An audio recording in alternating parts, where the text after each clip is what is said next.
Hello and welcome to the Valley. Today I am your host, Janet Michael. We've got a special treat in store for you on the show today. I'm sitting back at the Museum of the Shenandoah Valley at the MSV. We're going to meet today Scott Stroh. He is their new Executive Director and CEO. Nick Powers is joining us as well. You may remember Nick as Curator of Collections. He was on the show not too terribly long ago, but now that I'm thinking about it, Nick, we really need to get you back on more often. It's been at least a year, or probably a little bit more than that. Happy to be back. So, Scott, you're less than a year in as Executive Director, CEO. Give me a little background. Tell me a little bit about yourself. Sure, Janet. Thank you. Thrilled to be with you today, and absolutely thrilled to be at the MSV and here in Winchester in the beautiful Shenandoah Valley. I am very blessed and very fortunate to have been able to take my love of history and my love of museums and make it into a career. I am born and raised in Philadelphia, but went to college at Randolph-Macon down near Richmond, and I have always loved history. I've always loved visiting museums, and as I said, I've been very fortunate and very pleased to be able to turn it into my life's passion and my life's work, and have worked in museums now for over 25 years around the country. Most recently served as Executive Director at George Mason's Gunston Hall in Fairfax County for about 13 years, and very happy to now be out at the Museum of the Shenandoah Valley in beautiful Winchester. How has your experience been since coming here to the MSV and to Winchester in general? It has been fabulous. I am so appreciative and so thankful for everyone here that has made me feel so welcome. Winchester from day one has felt like home. The museum is just an absolutely phenomenal place, as you know, with great people like Nick and a wonderfully visionary board, tremendous leaders at every level, and just been so gratifying to not only feel so welcome, but just to hear all the enthusiasm in the community for the museum and what we do, whether it's the concerts or the lights or the exhibits or the programs. One of the things I'm most excited about is that the museum is such a center of community and community gathering, and community fellowship and community enjoyment. But again, I've just loved Winchester. So many amazing things to do, whether in Old Town, terrific museums, terrific parks, terrific experiences, and I'm just so grateful to be here. It is such an incredible gem that we have here for all those reasons that you mentioned, from the gardens to the concerts to the exhibits to all of the things. How familiar were you with the MSV before you decided this was a step that you wanted to take? Sure, great question, Janet. So being just in Fairfax County, we weren't too far away. So I had been out to Winchester on several occasions prior to having the opportunity to join the team here at the MSV. I remember probably 10 years ago when my kids were younger, we came to the Discovery Museum. We came by the MSV, took a drive on Skyline Drive, and went to Luray Caverns. And even then, it felt like a very special place as a guest, as a visitor. Took a lovely stroll on the Walking Mall. I have been back several times since then, both just for personal enjoyment and also in some different professional capacities, coming out to experience different things here at the museum and elsewhere in the community. And when the opportunity arose to be considered for this opportunity, I was excited professionally because the museum is so highly regarded and such an exceptional facility, but also personally because this is a place that is very much in alignment with what brings me and my family joy and fulfillment and what we like to do. And the small town setting, the welcoming community is something that really resonates for us, and just couldn't be happier.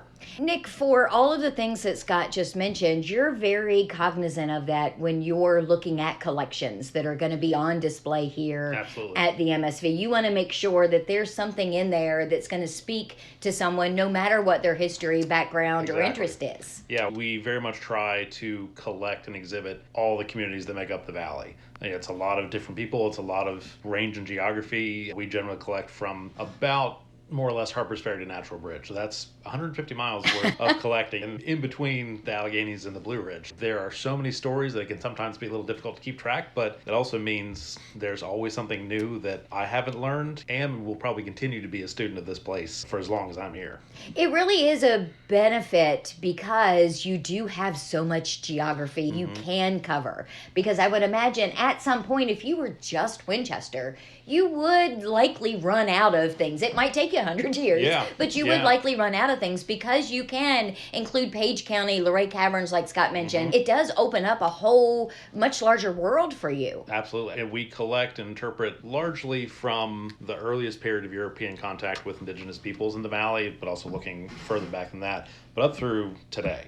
So we have a lot of range to look across time, to look across themes, and it's really interesting to see how we can pull those strings in the collection to bridge time periods, to bridge groups of people that are here so that we can try to tell everyone's stories as best as possible. But we also try to make sure that we allow communities to speak for themselves because these are their stories to tell for themselves. When I was here with Julie a few months ago, you were redoing the warehouse where you store a lot of these collections. And I think a lot of us that are patrons of the MSV think we know what you have here, and we have no earthly idea of the volume of things that you have, maneuvering them around. You have collections that are on display year round. Sometimes pieces of them will come in and go out, but then you have collections that are only here for a short period of time. It is a wide variety of what you can see when you come for a visit. Yeah, the collection makes up probably a little now over 25,000 plus objects.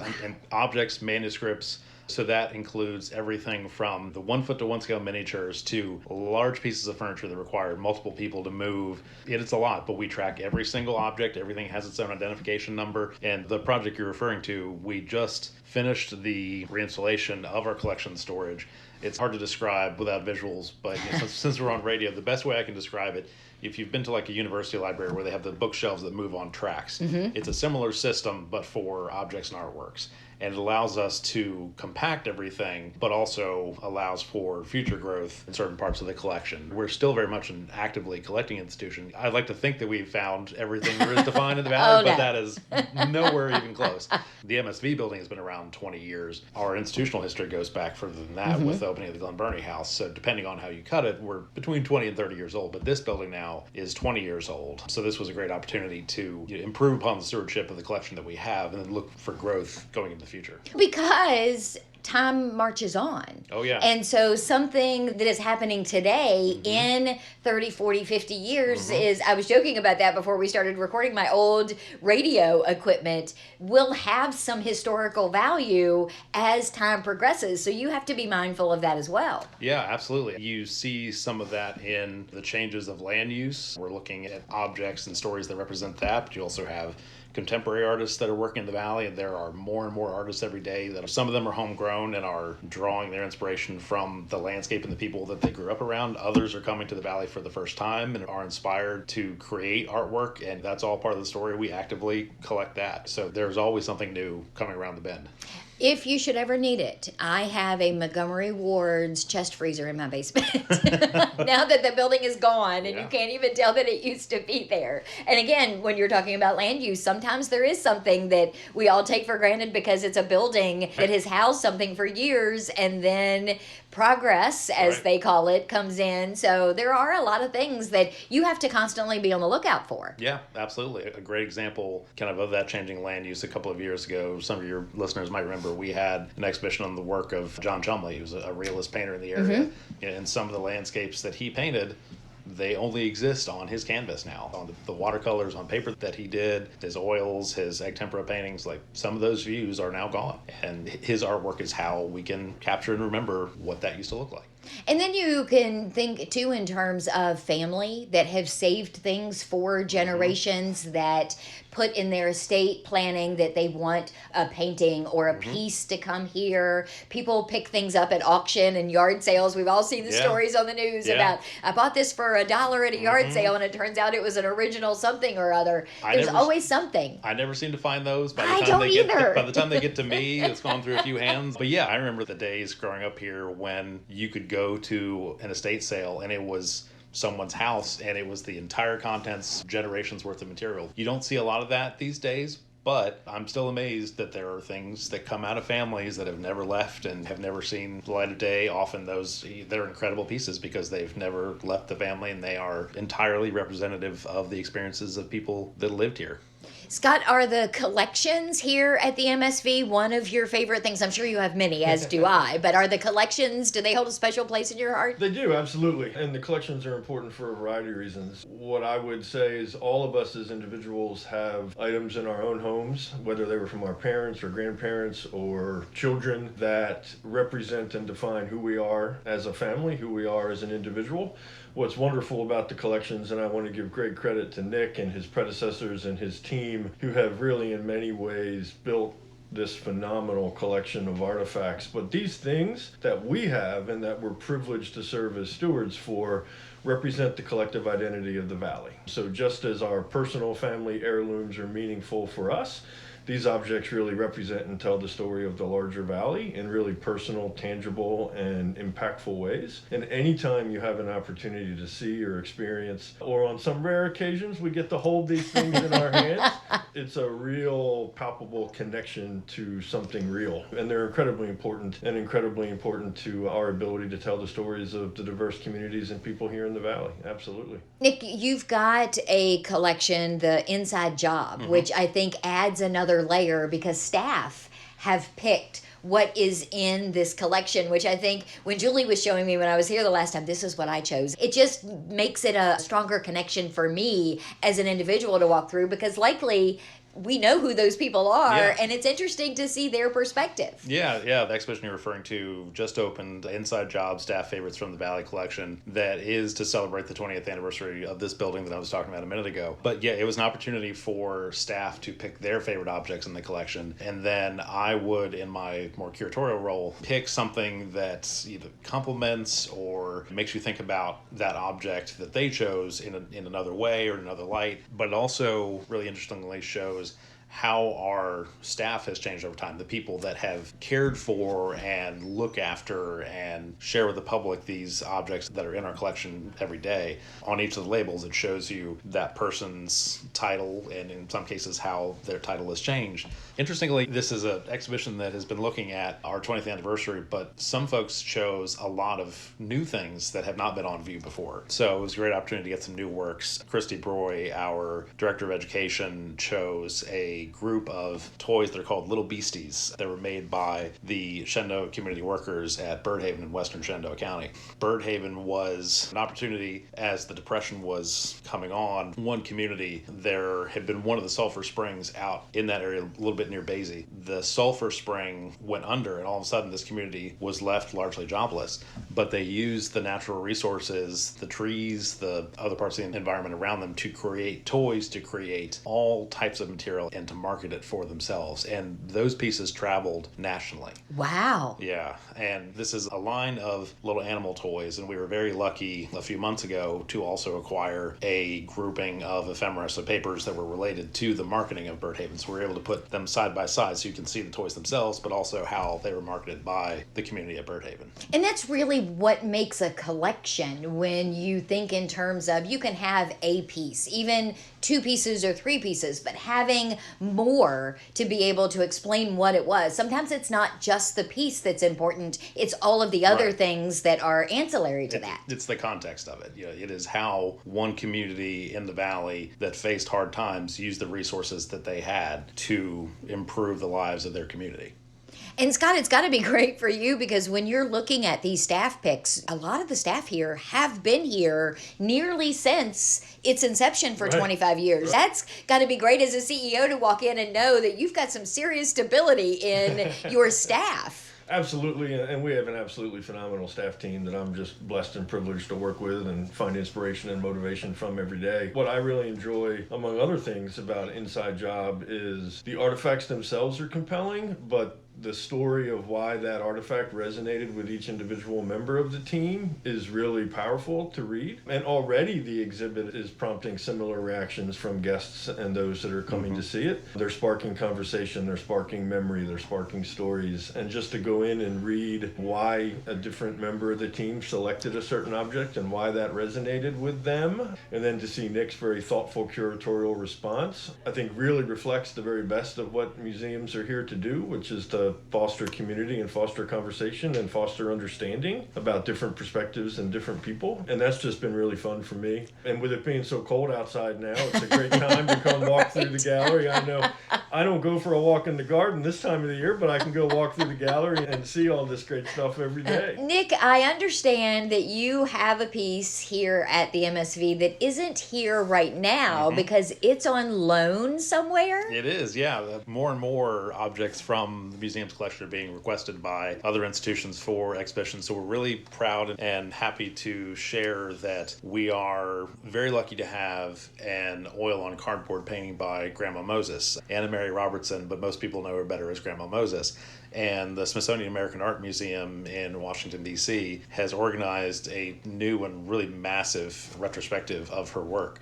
And our painting down in Shenandoah from about 1942 is now in Washington as part of the exhibition that will be up through, I believe, June of next year. That is so crazy. Yeah, we are exceptionally lucky to have that painting. You know, most people think of Grandma Moses being in New England, painting scenes of New York and Vermont, but she lived in the Shenandoah Valley for the better part of 2 decades, about 18 years. Right after she and her husband, Thomas Salmon Moses, married, they left to move south, originally planning for him to work on a horse farm in Ahoskie, North Carolina. But it's a long story, but they more or less made a wrong turn out of D.C., ended up in Strasburg, moved on to Stanton, and never got really further than that, living in Augusta County from about 1887 until 1905, when she moved back to New England, and he died shortly thereafter. But that's where she created her art career and garnered her image as this painter who didn't start painting until her 70s and lived to be 100. She is an incredible story of not just artists, but American entrepreneurship. And right here in the Shenandoah Valley, there's so many of these pieces. I remember when we did our show together the last time, as someone, and I pride myself on saying I was born and raised here. There are so many things that even I have no idea happened right here in the Shenandoah Valley. And you hear things like Grandma Moses. Of course, we all know who she was and what she did, but I had no idea that there was something that tied her here to the valley. Yeah, she lived on 3 different farms in Augusta County at various points. Her last one, unfortunately, is surrounded by a development, but it does still stand, which is the important thing. And now it's at the Smithsonian, yeah, which is going to be great too, Scott, when you think about, do they put a tag on that, Nick, that says where it comes Absolutely. from? That means the MSV is getting recognition in D.C. at the Smithsonian. That's great. It's absolutely phenomenal, and I think it's reflective of the significance of the collection that the museum has been able to amass and acquire, and I think it's also reflective of our very intentional effort to share more broadly what we do have. Any museum is not able to display the vast majority of what they have at any given time, and so to have opportunities to showcase our collections, but more importantly than just showcasing our collections, as Nick said, showcase these stories and showcase the connections between these collections and this place brings not only attention to the object, but attention to what makes the Shenandoah Valley so special and unique. You're going to be having a collection in another year or two about the 2027 Apple Blossom. Yes. It's going to be their anniversary of their 100th parade, not 100 years. Correct. Yeah, you might be thinking, didn't we already have the 100th festival? So yes and no. 2024 was the 100th anniversary of the first festival in 1924, but the 100th festival itself will be held in 2027. The festival's only been canceled a couple of times in its history, from 1942 to 1945 during World War II, and then in 2020 because of the pandemic. Though if you were here and you were walking around town, you could still see people it was still dressed Apple up for Blossom. it. Yeah. So we are partnering with the Shenandoah Apple Blossom Festival to host an exhibition looking at the past century of the festival, celebrating its milestones, celebrating so many of the people, especially one of my areas of interest for the exhibition is looking at the generations of art and crafts people who have made the festival from its beginnings. Everybody that's here has a festival history. Whether you stay and you are really involved or if you get out of town, it's a polarizing thing to a certain extent. Yeah, some people just leave for it. But it is such an important part of this community and our story. We're also going to explore a little bit about how did we become the apple capital of the world? As Frederick County orchards are disappearing and have been disappearing for decades at this point, this is part of the history that's being lost. We want to tell a little bit of that story, but we're very much hoping that this will be a community-based exhibition. It's already open on the museum's website at the msv.org/bloom27, but we are hoping that people will submit objects and photographs and anything that they think speaks to the history of the festival. There's an open call the people can submit objects, whatever it is, for potential inclusion in the exhibition. And you can access that through the website. We'll be doing more of a formal announcement of the open call towards the end of this year, and it'll be open up through about April 7th or so, when I'm going to be doing a program here at the museum about some of the history of the festival to try to be that last dragnet to capture anyone who has somehow missed the announcement about it. But it's a little difficult at this point to say what's going to be in the exhibition because we don't know what's out there. That's another one of those situations where people have collected or put something in a drawer, it's in someone's attic, and they just don't know until they hear this or they see something and they're like, wait, I have something from Apple Blossom in 1956. Where did I put that? Yeah. So I'm really interested to see what shows up, what comes out of people's attics, what comes out of people's drawers. Please make sure to read up more about it. If you have something that you think might be of interest to us to help tell the story, we're looking at telling a lot of different aspects of it. Milestone moments, early festival history, the people. This festival is made up of the people in this community. They're the ones that organize it. They're the ones that celebrate it. So we want to acknowledge the very diverse group of people that make this a success year after year after year, up to a century. And it highlights each year the history of the festival itself. Like when they do the Firemen's Parade, which I believe is the largest firemen's parade on the East Coast, I think. But they have the antique fire trucks and parade floats. What were they like in the 50s versus what are they like now? And you have access to American Celebration on Parade that's in Shenandoah County. So I'm excited about this one. This is a perfect place to host this exhibition. Glen Burnie and the MSV have long had a history with the festival, going back to the 1980s. In earlier days, it was common for the Queen and her court to have their photographs taken in the Frederick County orchards, which makes complete sense, right? Well, when it rains, rain in Winchester maybe isn't the biggest deal, but rain in an apple orchard, that creates a lot of mud that can get on very pretty white and pink dresses and tuxedos. So that, and then combined in, I believe it was 1982, the court was having their photographs, their portraits done in the festival, and they were leaning against the trees, and some of the members of the court contracted poison ivy. So Lee Taylor here at Glen Burnie offered the Pink Pavilion, which is the perfect backdrop, as a poison-free alternative for the Queen and her court to take their photographs. So that has been done here at Glen Burnie ever since. We're thrilled to host it. It's a special place for us. We have a wonderful connection to the festival right here on our property.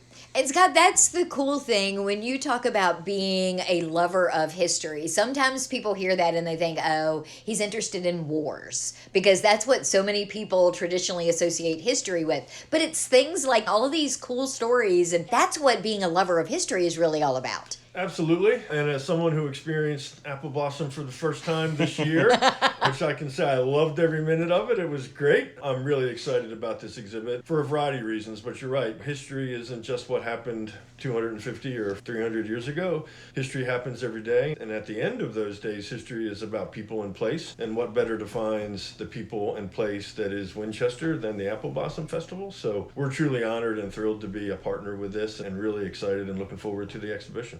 And Nick, we're coming into 2026, which is the 250th anniversary of our country. I know VA 250. I've talked to so many tourism people and all sorts of people that are doing all kinds of things here in the Valley to showcase that. You have an exhibit that's going to open on July 4th in 2026? July 4th. It happened to be a Saturday, so it was the perfect time. That we are hosting an exhibition called Revolutionary Valley.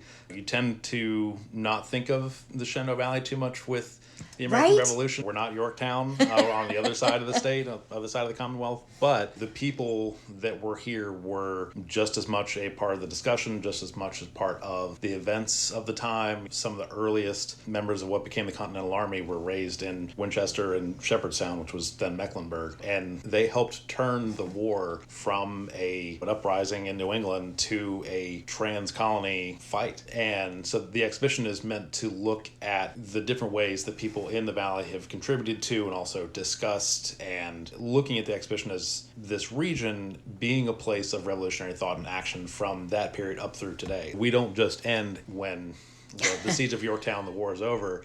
And we are looking at how Americans of succeeding generations, many of whom were not accounted for in our founding documents, how they have tried to seize the promise of liberty and equality for themselves up through today. So it's a really expansive exhibition. And we're very lucky to have Scott here. Scott was very much involved with the organization of the VA 250 celebrations in the state. So we have a great proponent here for telling got a secret weapon kind of in your back pocket. Exactly. And there are going to be a lot of celebrations all across the valley, but all across the state and the country for that matter. So it's great that you get to have these things to make us stand out, much like Grandma Moses at the Smithsonian. There are going to be people that travel from all over the country, if not the world, to see what happened right here in Virginia, and more specifically, being able to come to the MSV and see this. And we'll be having a lot of objects and other parts of the collection that have never been on view before. A lot of people may not be familiar with James Wood Jr., who was the son of James Wood, who's the founder of Winchester. He served, Go Colonels. Yeah, exactly. I got to say that as a colonel. I got to say it every time somebody says James Wood. I'm a Hanley boy, so I'll let that slide. But James Wood Jr. was an early enlistee in the Continental Army and a leader in the Continental Army. And we have his Revolutionary War correspondence. So we have letters back and forth between Wood and people like Thomas Jefferson, George Washington, the Marquis de Lafayette, Alexander Hamilton. Name a founding figure, and we probably have papers, some of which offer very personal perspectives on the war and the discussion of what made the revolution, what inspired people. One of the really interesting letters is one to his wife written shortly after the Battle of Germantown, where he was thought to have been killed, and he believes someone wrote a letter to his wife saying that he had been killed, and he writes this letter back saying, what's the phrase? Rumors of my death have been greatly exaggerated. But it is very personal, where he expresses his sorrow at her sorrow in learning that her husband had died. But we're also telling stories, other stories that are very site-specific. We'll be looking at the story of a woman named Sarah Strother, who was most likely born enslaved on this property at Glen Burnie. Mary Wood, James Wood's widow, who continued to sell lots in Winchester. She was the first realtor in Winchester and great at it for the rest of her life. But in her will, she manumitted most of those that she had enslaved, but only when they turned 36 years old, which was delayed manumission. It's surprisingly common in this period right after the Revolution. So she's trying to live up to the ideals of the Revolution, but continues to benefit from the system of slavery for decades. But when Sarah turned 36, she had been sold to another person, Peter Locke of the Red Lion Tavern, who himself fought for liberty in the Revolution, but when she turned 36, he refused to free her. And she took him to court, which for an enslaved black woman to take a white man to court for her freedom. Really big deal. Yeah, it is incredible. And it took her a decade in the courts to win the freedom that she had been promised, but she did. So we'll be exploring her story, looking at some of the challenges that she faced even when she achieved her freedom. She was still living in a slave society, and she ran into some of those limits even as a free black woman, but persevered for the betterment of her family, which included 2 boys in her household. Scott, that's the whole point of all of this. As we wrap up our conversation today, is those stories. It's not, while the stuff and the things are really cool, it's because they lead to a story, which is part of the education. That's what brings it all full circle. 100% correct. Nick has heard me talk about storytelling and stories for the entire 9 or 10 months I've been here, but Absolutely. At the end of the day, I couldn't agree more. It's about stories, it's about people, it's about place, and it's about fostering dialogue and understanding. And we're proud to be in a position to do that with all of our exhibitions and all of our programs, and excited about what lies ahead. The MSV.org is where people can go, and all of your current, what's on display now, exhibits, collections, gardens. I know you're going to be opening early. The gardens are going to open early in March this year. You're going to have some extended hours as you go into the 2026 celebration of VA 250. But the website, probably the best first place to go? Yes, the website, themsv.org. You can also follow us on social media at Visit MSV. And also, if you are a member of the museum our calendar of events that covers all programs and events and everything that you'll need to know for the next few months will be dropping into mailboxes very shortly. And so if you're not a member and you are interested in learning more about what we do and keeping up to date with all the offerings we have, especially this time of year, memberships make great gifts. They make amazing gifts. Nick, thank you for taking the time today. I appreciate it. Thank you for having me back. I'd be happy to anytime. Scott, it was great to meet you. I'm excited to do more shows together and learn more about the history in my own backyard. Would love to do that, Janet. Thanks for the opportunity today. We appreciate it. Before I wrap up today's conversation, just a few reminders. This is the last weekend before Christmas. So if you're still struggling to find a gift for someone on your list, I am sure that a shop in Old Town Winchester has the thing you need. So go check it out. And by the way, Nick and I weren't kidding when we said MSV memberships make amazing gifts. Their gift shop is pretty awesome too. But if you're already ready for Christmas and thinking about New Year's Eve, don't forget that you can ring that in at the MSV. It's family friendly, and on December 31st, you get free admission to the galleries, Glen Burnie House, and the gardens. Their New Year's Eve countdown will feature a DJ dance party, a balloon drop, free family portrait sessions, even face painting. So get all of the details for that at themsv.org/FN2026. I will be back on Monday with a brand new conversation for the Valley today about wine. So meet me back here for that just a few minutes after noon.